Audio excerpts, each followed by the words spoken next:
In today's video, I'm going to teach you a guide how to get AI Slack notifications with Base44 Superagent. By the end, you'll have an AI agent that can send a message straight into a Slack channel with just a simple prompt.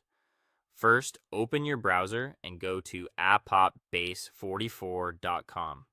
If you're not already signed in, log in so you can access your dashboard. Once you're in, look for the Superagent section in the interface.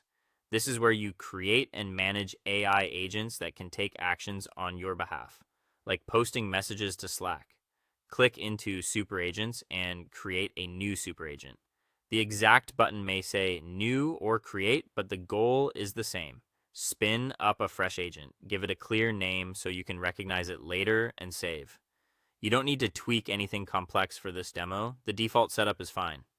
With your Superagent ready, open its chat or command area. Here's where you'll make the request. Type a simple instruction such as, please post a notification in #support about the current time. Keep the channel name exact and include the hash symbol, and be specific about the content you want. Clear, direct prompts help the agent resolve what tools it needs to use. When you send that request, the agent will prompt you to grant permission to send messages to Slack. This is normal and required the first time you connect. Follow the on-screen authorization flow, confirm the correct Slack workspace, and allow the requested permissions so the agent can post on your behalf.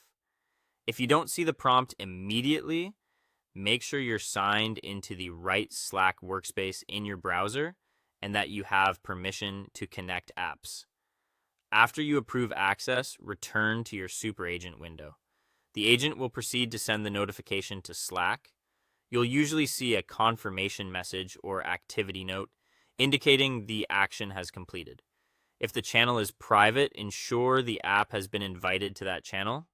Otherwise, the post may not appear. Now switch over to your Slack app and click into your #support channel.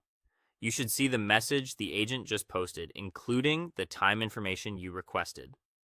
Give it a quick scan to confirm formatting and content. If you want to refine the wording or add more context next time, just adjust your prompt in the Superagent chat and repeat the process. That's it. From Base44 to Slack in a few guided clicks, no custom code needed. That's all for today. Thank you for watching, and I'll see you guys in the next one.